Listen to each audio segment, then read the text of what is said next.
भाऊ नमस्कार. नमस्कार. भाऊ प्रभाग 37 हा खूप जुना गोपालनगर म्हटला की खूप जुना एक प्रभाग येतो.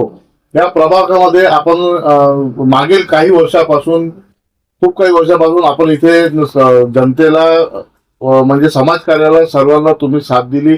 यंदाही आपल्याला भारतीय जनता पार्टीकडून उमेदवारी मिळत आहे अशी बहुतेक घोषणा झालेली पण आहे. काय सांगाल, तिथं कार्य रखडलेले आहे आणि कोणते कामं रखडलेले आहेत जे आतापर्यंत व्हायचे आहे आणि ते करणार आहे आपण? सर्वप्रथम सगळ्यांना माझा नमस्कार. मी माजी नगरसेवक प्रमोद तभाने. मला माहित आहे की जवळपास 9 वर्ष झाले इथे इलेक्शन झालेलं नाही आहे. 5 वर्ष इलेक्शन झालं होतं, त्यानंतर 4 वर्ष लागले इलेक्शन व्हायला. आता डिक्लेअर झालं इलेक्शन होत आहे. तर मी तुम्हाला सांगितलं होतं की मी इच्छुक आहे प्रभाग 36 म्हणून. मी इलेक्शन लढलो 37 मध्ये, प्रभाग 37 मध्ये, आणि इथे लेडीज एससी लेडीज झालेला आहे. त्यामुळे मी उमेदवारी मागितली प्रभाग 36 मध्ये.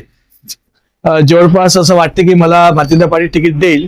तत्पूर्वी मी जे कार्य केलं या प्रभागामध्ये जवळपास 70 करोडचे कामं आपण या गोपालनगर, सुभाषनगर मध्ये आणि या संपूर्ण प्रभागामध्ये केले, जे की आजपर्यंत कोणत्याही नगरसेवकाने केले नाही. एक साधा नगरसेवक पाहिला तर एक नगरसेवकाला जवळपास 50 लाख रुपये प्रतिवर्ष मिळतात, जवळपास 2.5 कोटी.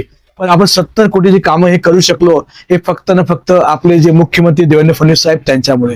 कारण की आम्ही कधी त्यांना निधी मागितला तर असं कधीच झालं नाही की त्यांनी निधी दिला नाही. आता मी नगरसेवक बनायचंच आहे, पण जवळपास माझं या जे काही कामं वाचलेले आहेत त्यामध्ये 35 करोडचे कामं मी सँक्शन करून आणलेले आहेत. टेंडर झालेलं आहे, येणाऱ्या इलेक्शन नंतर ते कामं सुरू होणार आहे. तर असे अनेक कामं या प्रभागात केलेले आहे. त्याच्या फलस्वरूपच माझी जे कामाच्या लोकांना पसंती आहे की प्रमोद तभाने हा काम करतो, त्याचीच वेव जे आहे ते 36 प्रभागात गेलेली आहे. त्यामुळे लोकांचं असं आहे की प्रमोद तभाला येथे तिकीट मिळू शकते, कन्फर्मेशन व्हायचं आहे. पण जेणेकरून असं वाटतं की तिकीट भारतीय जनता पार्टी मला देईल, कारण की कामाच्या स्वरूपात आपण जे केलं ते खूप काम केलेले आहेत आणि छबी चांगले असल्यामुळे कोणाच्याही लेण्यात आपण राहत नाही, देण्यात नाही. जे पार्टीने काम केलं ते नेहमी करतो, समाजाचं काम करतो आणि सतत काम करत आलेलं आहे. भाऊ प्रभाग 36 आपलं काय विजन राहील, कशा प्रकारे त्यांना आपण डेव्हलपमेंट कराल, काय सांगाल?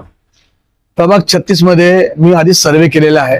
कामं झालेली आहेत. देवेंद्र फडणवीस साहेबांच्या जे आधी नगरसेवक होते नक्कीच चांगले कामं झाले आहेत आणि जे काही कामं वाचले असतील ते नक्कीच मी करणार. कारण कामाच्या बाबतीत मी कोणतेही काम असो करतो. जवळपास आता एवढे वर्ष झाले की तुम्ही माझा सर्वे करा या प्रभागामध्ये 36 मध्ये, या 38 मध्ये. सगळ्यांना माहिती प्रमोद तभानेवर घरी गेलं या ऑफिसमध्ये गेले तो काम करतोच. असं कधीच होत नाही की मी त्यांना म्हणतो की काम नाही म्हणून. आणि आम्हाला कोणतेही काम दिलं तर फडणवीस साहेब आमचा निधी सँक्शन करतात, त्यामुळे आम्हाला काम करण्याबद्दल कोणताही प्रॉब्लेम नाही. नवीन वेळ आहे, पुन्हा एकदा निवडणूक होत आहे, खूप वर्षांनी निवडणूक होत आहे. आपण केलेले जे काम आहे ते तर सगळीकडे दिसतच आहे, पण काय नेमकं नवीन विजन काय ठेवलेलं आहे समोर? यामध्ये काय झालं आहे, 5 वर्ष इलेक्शन झालं, त्यानंतर गॅप जवळपास या 22 फरवरीला जवळपास 4 वर्ष होते की इलेक्शन झालेलं नाही आहे. आता काय झालं, आधीची जनरेशन आणि नवीन जनरेशन आली, यामध्ये खूप गॅप झालेला आहे. आता पार्टीलाही तिकीट जो देईल पार्टी त्याला खूप विचार करायला कोणाला तिकीट द्यायचं, कारण की नवीन जनरेशनला मेंटेन करायचं आहे आणि पुराणी जनरेशनला मेंटेन करायचं आहे. तर काही नवीन चेहरे सुद्धा त्यांना द्यावे लागतील यावेळेस असं मला वाटते.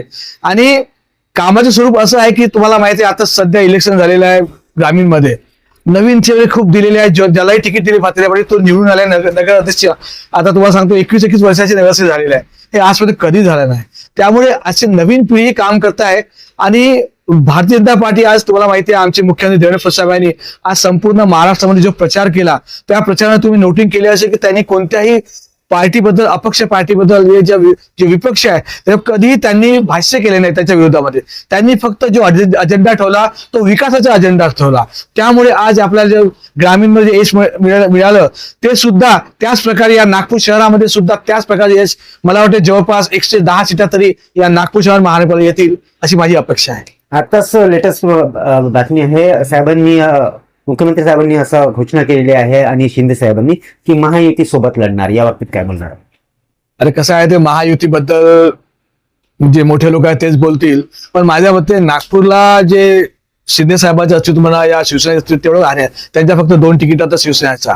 राष्ट्रवादीच्या तुम्हाला माहिती आहे 1 किंवा 2 तिकीट होत्या. आणि या नागपूर शहरामध्ये भारतीय जनता पार्टीचं प्राबल्य आहे. त्यामुळे मला असं वाटतंय की काय होईल ते सांगता येत नाही, पण त्यांना युती झाली तर मला वाटत नाही की त्यांना जास्त जातील. कारण की भारतीय जनता पार्टीचे जे कार्यकर्ते आहेत या नागपूर शहरामध्ये सतत काम करतात आणि ही कार्यकर्त्याची निवडणूक आहे, यामध्ये आपण त्यांना वाव देणार नाही तर कसं होतं? प्रभाग क्रमांक 37 मध्ये आपण खूप जुने लोकनेते पुढे राहिलेले आहात आणि यंदाही आपण भाजपकडे आपली उमेदवारी मागितली आहे. आपली जी जनता चॅनलच्या माध्यमातून आपल्याला जे बघत आहे, आपली सुजाण जनता जी आहे, मतदार बंधू आहे, त्यांना काय प्रेमाचं आव्हान राहणार आहे? माझं सगळ्या नागरिकांना एक आव्हान आहे, या प्रभाग टर्चेमध्ये कधीही एवढं कामे झालेली नाही. आज जवळपास आपण 70-80 कोटी जी कामं केलेली आहे, त्यामुळे जनता खुश आहे.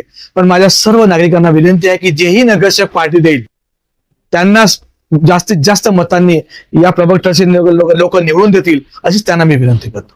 शेवटचा प्रश्न, निवडणुकीची वेळ आहे, आमिष देणे, वेगवेगळ्या प्रकारचे प्रकरण करणे, हे विरोधक खूप चांगल्या प्रकारे करतात. वोट चोरी झालं, असं झालं, तसं झालं, अशा प्रकारचे नॅरेटिव्ह सेट केले जातात. तर आपली जी सुजाण जनता आहे त्यांना काय प्रेमाचा एक संदेश राहणार? मी त्यांना सगळ्यांना सांगू इच्छितो की जेव्हा इलेक्शन येते तेव्हा ईव्हीएमचा मुद्दा येतो. आता मी हे मानतो की खूप जुनी यादी जी आहे आधी, त्याच्या डबल नावं आहेत, त्यामध्ये कोणी मृत्यू झाल्यावर त्याची नावं काढल्या गेलेली नाही आहे. त्यामुळे हे संपूर्ण यादी डिझॉल्व्ह करून नवीन यादी तयार करावं लागतं आणि मला वाटतं SIR सुरू सुद्धा आहे. पण सज्ञान इथले जे गोपालनगर निवासी आहेत, या प्रतापनगर निवासी आहेत, स्वावलंबीनगर निवासी, सुभाषनगर, हे आता सज्ञान झालेले आहेत. त्यांना माहित आहे की कोणाला आमिष दाखवल्याने वोट द्यायला पाहिजे आणि कोणाला नाही. लोक आजकाल आमिष घेतात, पण लोक शिकले सवरले आहेत. त्यांना माहित आहे की या डेव्हलपमेंट ज्या लोकांनी केलं त्यालाच वोट दिलं, जेणेकरून आपलं समोरचं फ्युचर डेव्हलप होईल आणि या प्रभागात जास्तीत जास्त काम करण्याचा प्रयत्न होईल.